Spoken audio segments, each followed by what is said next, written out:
Darren Jackson Black is going up against Scotty Whitaker. Darren Jackson Black does have a teammate who's going to be competing later on down in the card. His name is Life Johnson. So what was their names together? What was it? Darren. You know what? I'm not going to let you do this. It was my nickname in high school. Tell me again, what was it? I can't quite remember. Black and Johnson. Yeah, Black Johnson. That's right. Yeah, right. Anyways, both of them are teammates for the Bomb Squad.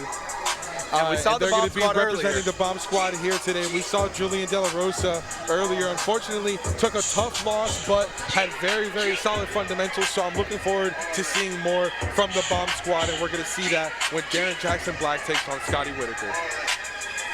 All right, ladies and gentlemen, it's time for our next boxing match of the evening.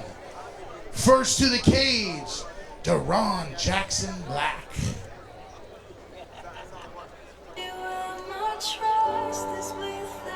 Oh.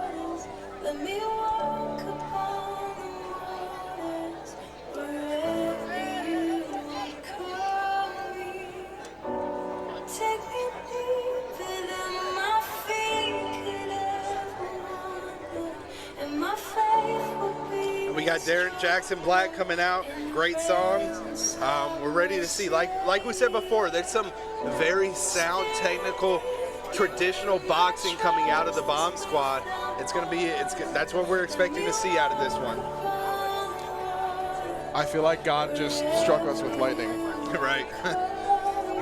However, Darren Jackson Black, I got a chance to talk to him. I got a chance to talk to Life Johnson as well. They both came up together. They were always doing what they called street boxing. They did it with all their friends. He did street boxing. They both did street boxing for about 3 years and decided that they wanted to take it to a real gym. And that's when they went ahead to the Bomb Squad and they met Johnny Rumba. And his opponent making his way to the cage, Scotty Whitaker.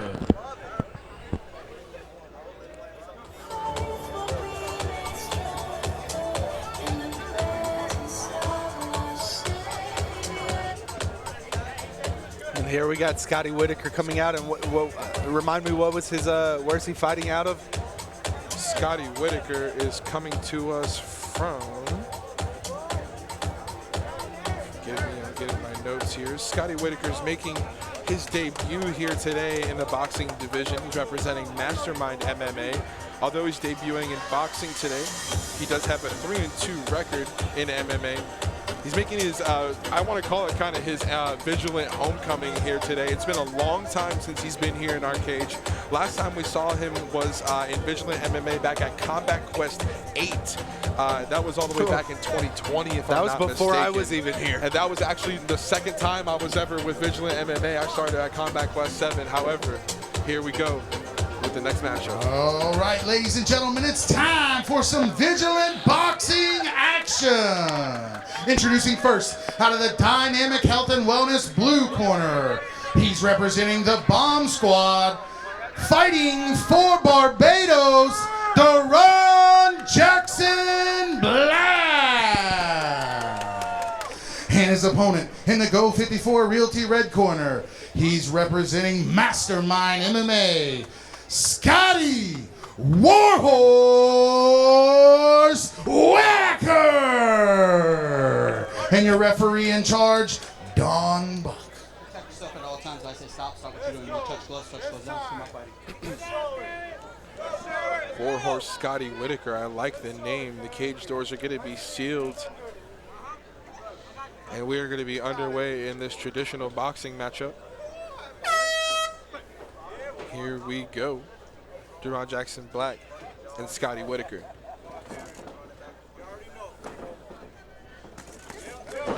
Big opening combination there from Jackson Black. Clean break. Nice jabs. And Whitaker rushing forward. I guess this is why they call him Warhorse. Some punches here in the clinch, and our officials letting it go. We don't really quite see that in traditional boxing, right. But I'll take it. Nice shots there. Trying to get his respect back a little bit. And this is one of those fights where it's very different builds in the fighters. You can see the Warhorse has been doing some rehab. He looks like he got attacked by an octopus. He got some cupping done, and nice right I've been through it. It helps a lot. But so, what's going to happen with different builds like this is Warhorse is going to be able to really lean into his opponent, right? They might weigh the same, but it's a different weight. It's hard to really understand unless you've been in the cage.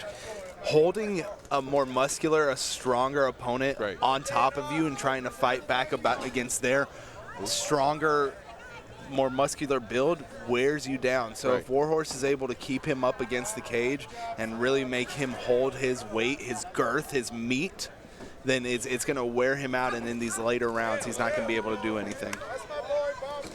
And I mean, if Jackson is able to keep this distance and he's able to fire off like he was before, I mean, it depends if he allows Whitaker to get too close, and we're inside those 10 seconds right now. But if he allows Whitaker to get too close, then it just takes away every advantage that he has, as you were saying.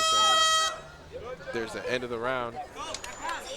And so far, it's been a pretty active matchup so far. I mean, we saw in the beginning in that clinch, our official was letting it go, but there was a lot of punches being thrown in that clinch there from Scotty Whitaker. And it was interesting to say we don't really see that much in traditional boxing, but it is what it is at this point. So, but still, either way, a pretty active first round. And I'm looking forward to seeing more in this second one because, I mean, they got the familiarities, you know, they got the formalities out of the way, not familiarities, sorry. They got the formalities out of the way, but they're really going to have to turn it up here in the second round. I mean, this crowd has been watching so far tonight. They've been waiting to see somebody get knocked out.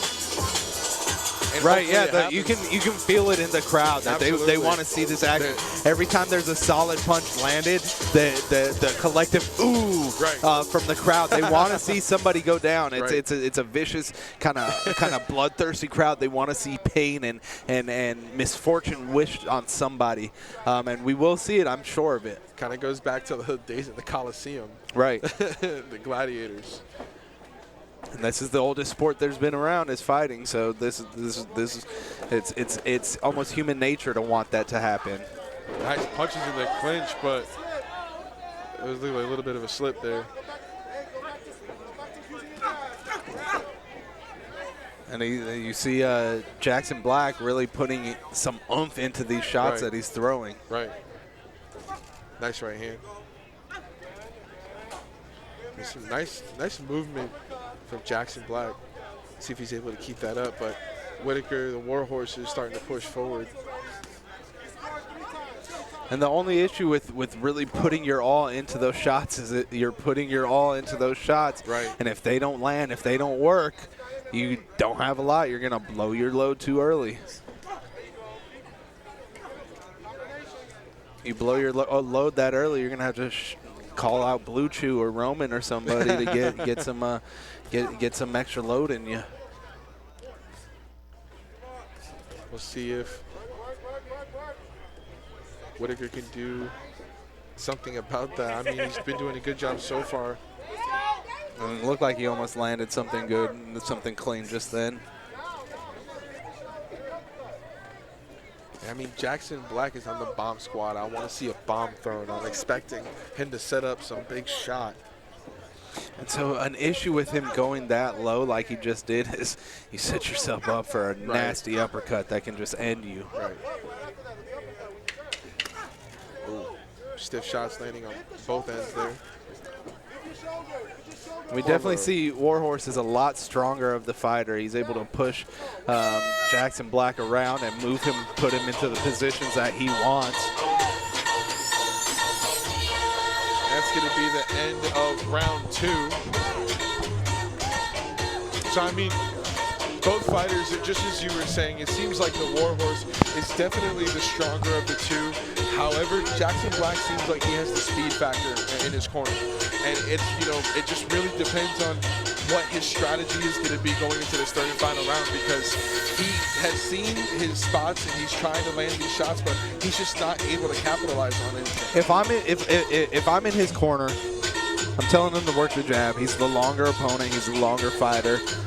Work that jab so Whitaker's not able to just get in and push him and bully him around, move him around. If you're working that jab, if he's eating that jab, taking it straight to the face, like getting those money shots to the face, he's not going to want to take that and not going to press forward. You're going to have more distance. You're going to be able to land what you want. Here we go. And immediately the Warhorse opens up a couple quick shots, but let's see if, well, a little bit more of the same. The Warhorse seems to be a little bit more the aggressor. It seems like Jackson Black is kind of just waiting to counterpunch. It looks like he caught him a little bit off balance there, actually. It seems like he had Warhorse kind of stunned.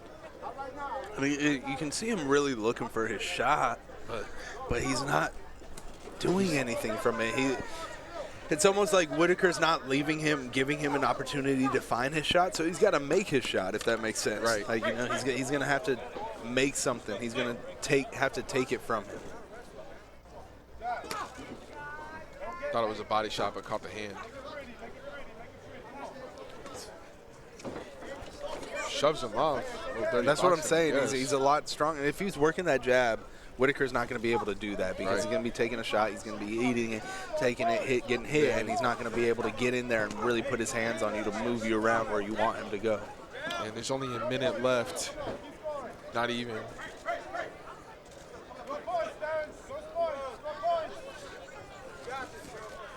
This was kind of an uncomfortable fight, if that makes sense.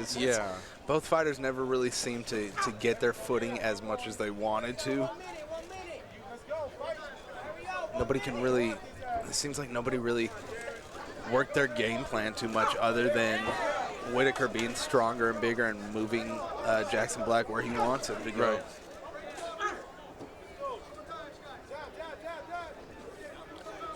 So, I mean, this is a sanctioned boxing debut for both of them. 10 seconds left in the final round. I mean, Whitaker, as we mentioned, fought MMA before this, so that's why we've seen a lot of the aggressiveness. So could you imagine most of those opportunities where he could have taken him down to the corner? Right, and so you see that, and he's built like a traditional MMA fighter. Right. And you see him almost stopping himself from shooting a takedown. Right, exactly. And, so it's hard to break some of those habits, but it's just one of those things. You take what you're given, and you're given big gloves and a headgear. You can only work that. So we're going to see what the judges have to say. Let's see. The big boy has our scorecards ready. Either way, a great boxing matchup from Darren Jackson Black and Scotty Whitaker. Looking forward to seeing more from both of them in the future. All right, ladies and gentlemen, after 3 rounds of vigilant boxing action, we go to our MMA Global Scorecards. Your winner by unanimous decision, out of the red corner, Scotty Warhorse Whitaker.